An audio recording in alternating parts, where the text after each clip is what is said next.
Hey guys வணக்கம். How 6 months can change someone's life சேலஞ்சில் இது month 3. அதில் இன்னைக்கு டே 9. இன்னைக்கு என்னெல்லாம் ஆச்சுன்னு சொல்கிறேன். நடுவில் ஒரு சில கருத்தெல்லாம் ஷேர் பண்ணியிருக்கேன், அதையும் கேட்டுட்டு போங்க.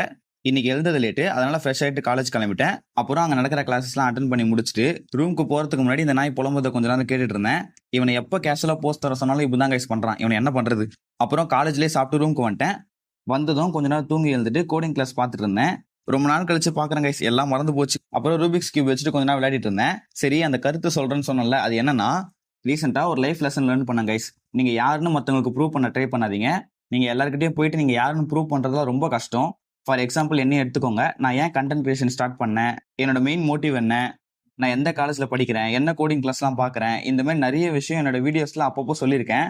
இப்போ புதுசா யாராச்சும் வீடியோஸ் பாக்குறாங்கன்னா இதெல்லாம் அவங்களுக்கு தெரியாது. ஸோ அவங்க எல்லாருக்கிட்டையும் போயிட்டு என்னால் ப்ரூவ் பண்ண முடியாது.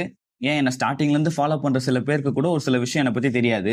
மிஞ்சு போனா என்ன பைத்தியக்காரன்னு சொல்லுவாங்க. பட் எனக்கு தெரியும் நான் என்ன பண்றேன்னு. ஸோ இதனால தான் நான் சொல்றேன், ப்ரூவ் பண்ண ட்ரை பண்ணாதீங்கன்னு. சரி, இதுல இருந்து ஏதாச்சும் உங்களுக்கு உரைச்சதுன்னா ரொம்ப சந்தோஷம். அப்புறம் அவ்வளவுதான் கைஸ், கொஞ்ச நேரம் ஷேடோ பாக்ஸிங் ப்ராக்டிஸ் பண்ணிட்டு புக்கையும் படிச்சுட்டு தூங்க போயிட்டேன். உங்களை நாளைக்கு பார்க்குறேன். டாடா போய்.